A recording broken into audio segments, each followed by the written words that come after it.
अस्सलाम वालेकुम नाज़रीन, दी पीर पंजाल टाइम्स में आप सबका खैर मकदम है। मैं हूं महमूद ख्वाजा। जम्मू कश्मीर की सियासी सूरत हाल को देखा जाए तो कहीं ना कहीं तब्दीलियां रोज़ शब रोज़ रोनमा हो रही हैं। पिछले दिनों की अगर मैं बात करूं, अल्ताफ़ बुखारी साहब ने भी कुछ स्टेटमेंट्स दी थी कि इस वक्त जो MPs हैं उनको रिज़ाइन कर देना चाहिए।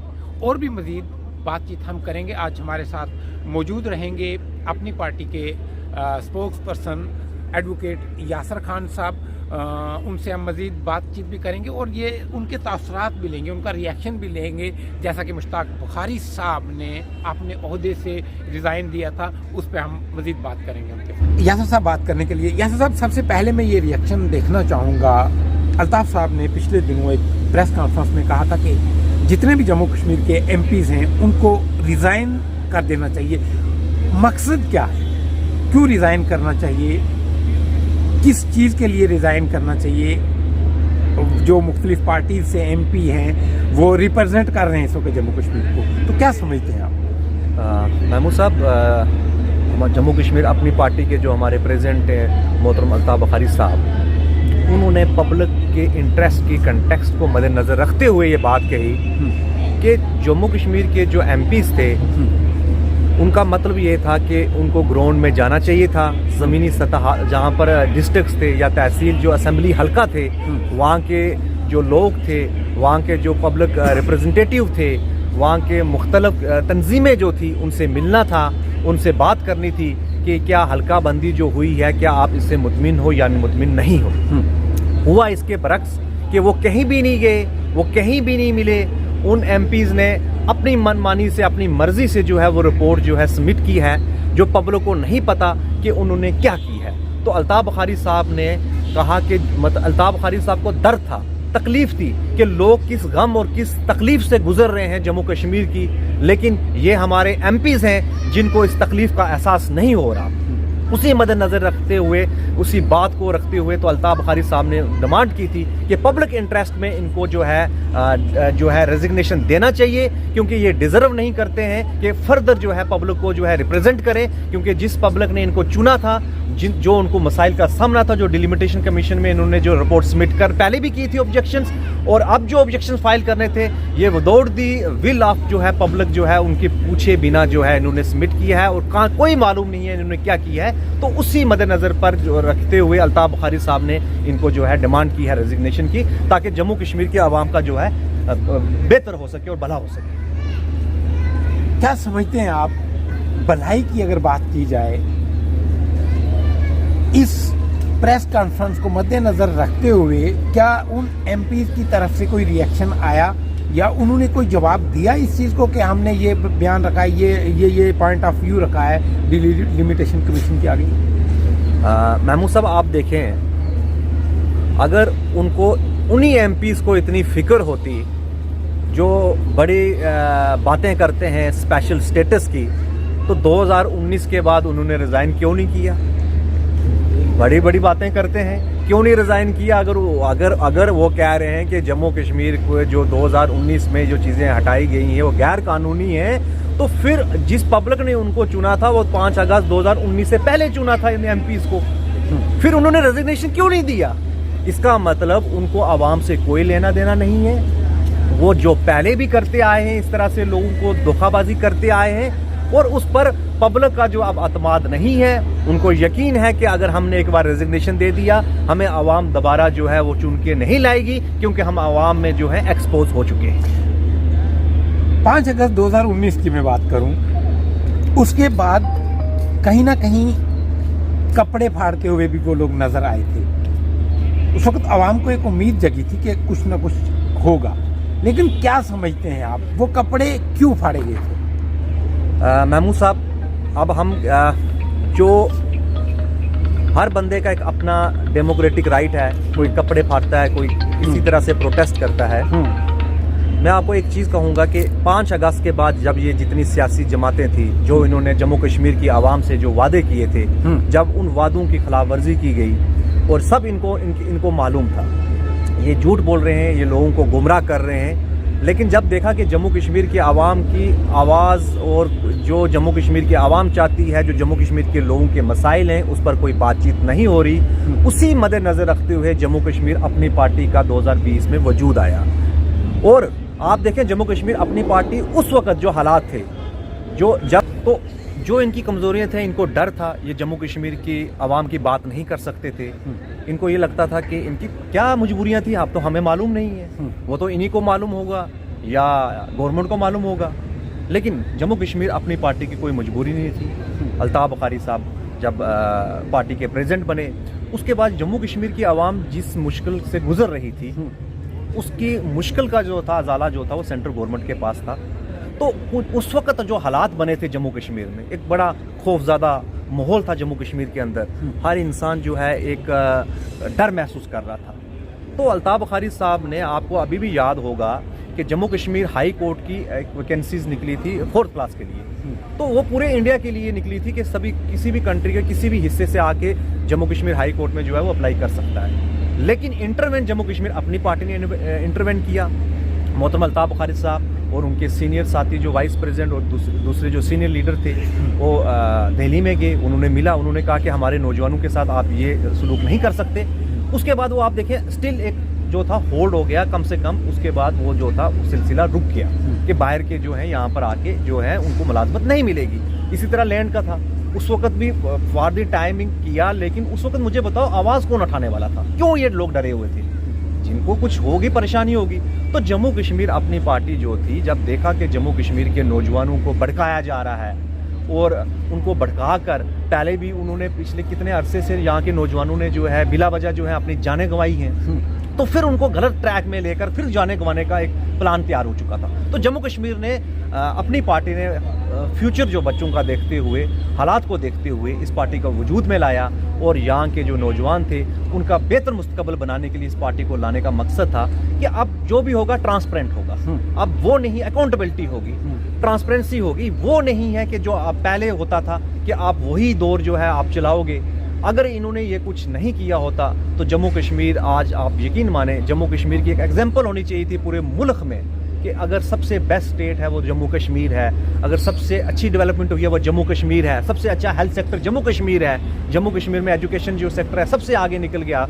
तो ये चीज़ें दी होती तो हम भी कहीं बात करने के काबिल रहते कि हमारी जो हुकूमतें रही हैं उन्होंने ये काम किया है उन्होंने अपने अपने दौर में। लेकिन मैं कह रहा हूँ कि हम क्यों आगे नहीं निकल पाए, क्या वजूहत थी जिसकी वजह से हम पीछे रह गए। यह सब इसी के साथ में ये बात करना चाहूँगा कि डिलिमिटेशन को लेके अभी तो 2 माह का टाइम जो है मजीद उन्होंने लिया है। अपनी पार्टी किस तरह से देखती है डिलिमिटेशन जो ड्राफ्ट बनाया गया है, चाहे वो पीर पंजाल की बात करें या पूरे जम्मू कश्मीर की बात करें? जम्मू कश्मीर अपनी पार्टी ने जो इनिशियल प्रपोजल आया था उसको भी रिजेक्ट किया था, और ये जो अभी ड्राफ्ट आया है, ये जो ड्राफ्ट आया अभी, इस ड्राफ्ट को भी जो है कम्प्लीटली जो है आउटराइटली रिजेक्ट किया है। क्योंकि ये आवाम के मुताबिक जो आवाम, क्योंकि डिलिमिटेशन जो होता है वो वहाँ की पॉपुलेशन रेशो के मुताबिक होता है और उसके बाद वहाँ की टोपोग्राफी जो है वो देखी जाती है। आप देखें क्या अनंतनाग और पूंछ की सीट का कुछ बनता है, कहीं से कुछ जोड़ बनता है? अगर अनंतनाग के, अगर ये 18 वाला कह रहे हैं कि 18 करके हमने 5 MPs का वो बनाया है, अगर वो करना था तो आप चनाब वैली से कर सकते थे, क्योंकि अनंतनाग और रामबन जो है वो बिल्कुल अप्रोचेबल है किश्तवाड़, उसको लगाना था। रजौरी पूंछ को लगाने का मकसद क्या था? रजौरी पूंछ को अगर करना था तो आप एडिशनल सीट दे देते लोकसभा की, साथ में रियासी लगा लेते, जो वहाँ के काफ़ी अरसे से जो लोगों का मुतालबा भी था उसको करना चाहिए था। आप देखें जितनी कॉन्स्टिट्यूंसीज जो बनाई गई, हल्का बंदी बनाई गई हैं, लोगों को परेशान कर दिया इन्होंने, परेशान। आप देखें कि सुरनकोट की एक आप देखें कि 1,99,000 की कॉन्स्टिट्यूंसी बनाई। अब क्राइटेरिया ये भी है कि 1 लाख से जो है कम नहीं होना चाहिए, ऊपर बनना चाहिए, लेकिन बहुत सारी कॉन्स्टिट्यूंसी मेरे ख्याल 44-45 हज़ार पे बनी है और उस पर 74,000 कॉन्स्टिट्यूंसी वैष्णो माता, श्री वैष्णो माता की कॉन्स्टिट्यूंसी बनाई है 74,000 पर, तो वहाँ पर क्राइटेरिया क्यों नहीं है? तो कहने का ये मकसद है, रजौरी में आप देखें डूंगी को कहाँ लाया, सुनकोट में आप देखें जो कालाबन एरिया कहाँ आता है, अब देखें ना, अब सुनकोट के साथ आपका नका मंजारी मिल सकता था, गुरसाई मिल सकता था, कालाबन कहाँ है, वो बनोला कहाँ है। आप देखें जो मंडी लोग हैं जो पहले से बहुत परेशान हैं, आप मंडी के जो और मजीद इलाके हैं वो इधर लगा दिए। आप देखें शिंद्रा बीच में से छोड़ के लगा दिया, पूंछ में लगा दिया। उसके अलावा आप देखें कि जो कलाई के आगे इलाका आता है, कलाई के आगे वाला, उसको इधर लगा दिया सुरनकोट के साथ, तो कलाई को उधर लगा दिया। वो चीज़ है कि बीच में से एक चीज उठा के कहने का मकसद है कि डिलिमिटेशन का काम ये होता है। पहले तो डिलिमिटेशन का ये काम होता है कि आपने वहाँ की पॉपुलेशन, डिस्ट्रिक्ट पूंछ में एक सीट और बढ़नी थी, राजौरी में एक बढ़नी थी, इसी तरह कश्मीर में सीट्स जो थी वहाँ पर भी बढ़नी थी। पॉपुलेशन रेशियो की बात करें तो कश्मीर में ज़्यादा बढ़नी थी अगर डिलिमिटेशन जो कॉन्स्टिट्यूशन कहता है, जो आइन कहता है, लेकिन उसके बरक्स किया डिलिमिटेशन ने। इसलिए जो जम्मू कश्मीर अपनी पार्टी जो थी उसने इसको ओवरराइटली रिजेक्ट किया। हमने यही मुतालबा किया है, हम तो, क्योंकि हमारा तो कोई एमपी तो नहीं है ना वहाँ पर जाके जो अपना ऑब्जेक्शन रेज करेगा, ऑब्जेक्शन तो एमपीज ने रेज करने। अब जब पब्लिक डोमेन में आएगा, हमारी पार्टीज ने भी अपनी रिप्रेजेंटेशन देनी है, और उसमें हमारा तो यही है कि ये हमें एक्सेप्टेबल नहीं है, इसको दोबारा से जो है रिकन्सिडर किया जाए, और अकॉर्डिंग टू जो डिलिमिटेशन एक्ट है, जो एक्ट के मुताबिक जहाँ जहाँ जो बनता है उसको वो दिया जाए। यह सब इसी में मैं बात करूंगा कि कॉन्स्टिट्यूंसी सुप्रीम कोर्ट की अगर मैं बात करूं, लार्जेस्ट कॉन्स्टिट्यूंसी जो है वो बनाई गई है। मैं ये समझना चाहूँगा, और लोग भी ये चाहते हैं कि उनको समझ आए, महेंद्र का इलाके उठा के सुप्रीम कोर्ट के साथ लगाए हैं, पूंछ से उठा के सुप्रीम कोर्ट से लगाए, इसमें सरकार का क्या फ़ायदा है? जो रूलिंग पार्टी है इस वक्त, मान लो भारतीय जनता पार्टी का क्या फ़ायदा है? देखिए, सरकार जो होती है ना, सरकार होती है लोगों के वेलफेयर्स के लिए, लोगों की खुशहाली के लिए, लोगों को तंग करना, जो लोगों को सपोर्टेज करने के लिए नहीं होती। आप देखें कि ये जो है ना, ये रिपोर्ट जो है डिलिमिटेशन कमीशन की नहीं है। ये तो ऐसा लगता है कि पर्टिकुलर एक मनसूबाबंदी जिसको कहते हो, कि हमारे वोट बैंक हमारा किधर है, किधर ज़्यादा है, किधर कम है, उन लोगों को वैसे वैसे इन्होंने जो है डिस्ट्रीब्यूट किया। और उसके साथ कुछ इलाके और भी थे, तो दिखाना तो पूरे इलाके का था ना, कि अगर हमने जम्मू में, सांबा में, जहाँ पर पॉपुलेशन एससी ज़्यादा थी, तो वहाँ पर हमने जनरल वालों को जो है ज़्यादा डालकर वो सीट रिजर्व कर दी, तो कुछ ना कुछ तो दिखाना होता है ना। तो वो एक आप कुल कह सकते हो, हम एक फाइनल वर्ड में यही कह सकते हैं कि ये जो है, ये ड्राफ्ट डिलिमिटेशन कमीशन का नहीं है, ये एक सियासी ड्राफ्ट है। अगर हम इस वक्त देखेंगे तो पीर पंजाल के अंदर भी सियासत जो है वो गर्म है। सबसे पहले मैं ये जानना चाहूँगा कि एसटी रिजर्वेशन जो पहाड़ियों के लिए बात की जाती है, क्या समझते हैं आप? अगर मिल रहा है तो वो किन बेसिस पे मिलेगा? क्या उसमें पॉलिटिकल रिजर्वेशन भी होगी या आम रिजर्वेशन दी जाएगी? आप किस तरह से देखते हैं इसको? महमूद साहब, आप एक चीज़ देखें कि पहाड़ी जो कम्युनिटी है वो 89 में, जब 89 से ही वो डिज़र्व करती थी, जिस तरह से गुज्जर और बकरवाल, क्योंकि गुज्जर कबीला अलग है, पहाड़ी कबीला जो है बकरवाल कबीला अलग है, उन गुज्जर और बकरवाल कबीले को मिल गया एसटी। अब पहाड़ियों का जहाँ तक सवाल है, पहाड़ी भी एक कबीला है। देखिए, हम जो राजौरी पूंछ के लोग हैं, करना उड़ी में लोग रहने वाले हैं, इनकी परेशानियाँ, इनकी मुश्किल एक जैसी, ये इन्होंने मुश्किलें एक जैसी देखी हैं, तो इनका जो है वो एक राइट जो है, जो पहाड़ी जो इनका है एसटी स्टेटस बनता है, इनको गवर्नमेंट को देना चाहिए।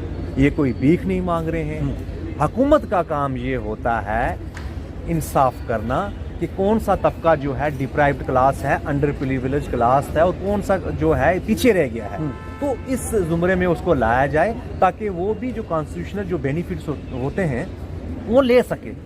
लेकिन ये जो यहाँ पर जिस तरह से आप कह सकते हैं कि सौदाबाजी करना, ये सौदाबाजी नहीं की जाती है। जो हुकूमत होती है वो हमेशा लोगों को अपलिफ्ट करने का सोचती है। वो ये नहीं सोचती है कि मेरे वोट कहाँ से बढ़ेंगे, वोट कम कहाँ से होंगे।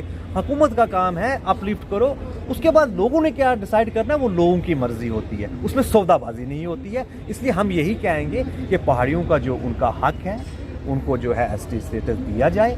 तो अगर पहाड़ियों को एसटी स्टेटस मिलेगा तो नेचुरली उनको भी वैसे ही फ़ायदा होगा जैसे दूसरी कम्युनिटी, जो गुज्जर बकरवाल कम्युनिटीज़ भी दो नहीं है, इसमें जम्मू कश्मीर में और भी बहुत सी कम्युनिटीज़ आती हैं, तो इसी तरह उसी पैरामीटर पे इनको भी फ़ायदा होगा।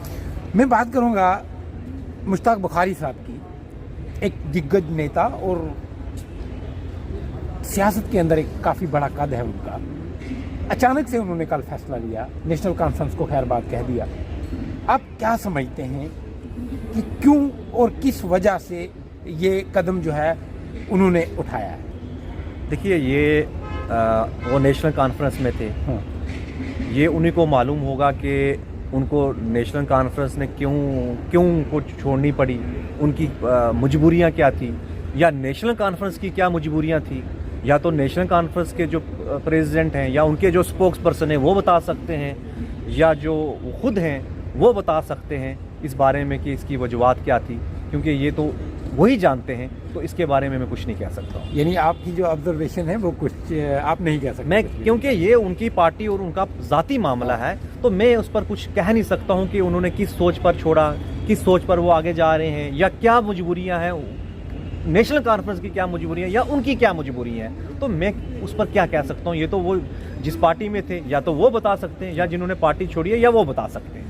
यह सब दी पीर पंजाल टाइम के साथ बात करने का बहुत बहुत शुक्रिया जी, आपका बहुत बहुत शुक्रिया। नाज़रीन, आपने सुना, ये थे हमारे साथ एडवोकेट यासर जंजुआ, जो स्पोक्स पर्सन है अपनी पार्टी जम्मू कश्मीर के। उन्होंने अपनी बात रखी और अपने ख्यालात जो हैं वो डिलिमिटेशन के हवाले से भी रखे, और दूसरे जो हमारे अहम मौज़ूआत थे उन पर भी रखे। तो जहाँ तक मैंने सवाल किया उनसे कि मुश्ताक बुखारी साहब ने जो नेशनल कॉन्फ्रेंस छोड़ी है, इसमें क्या उनकी गर्ज़ वायद क्या हो सकती हैं। हालांकि जब कल मैंने इंटरव्यू किया था बुखारी साहब का, उन्होंने ये बताया था कि अपने कबीले की खातिर, अपनी कौम की खातिर हम कुर्सियां जो हैं वो छोड़ भी सकते हैं। और उन्होंने ये क्लियर नहीं किया कि आने वाले वक्त में उन्होंने कौन सी पार्टी और कब ज्वाइन जो है करनी है। ये देखने की बात है, ये वक्त पे देखा जाएगा वो कौन सी पार्टी का रुख लेते हैं और कौन सी पार्टी उनको इनवाइट करती है। तो बहरहाल इस वक्त की जो सियासत है जम्मू कश्मीर के अंदर, मैं बताऊं कि डिलिमिटेशन कमीशन ने 2 माह का वक्त मज़ीद और लिया है। आने वाले वक्त में देखना है कि जम्मू कश्मीर की सियासत किस तरह रुख बदलती है। इसी के साथ मुझे अपने मेज़बान महमूद ख्वाजा को दीजिए इजाज़त। देखते रहिए दी पीर पंजाल।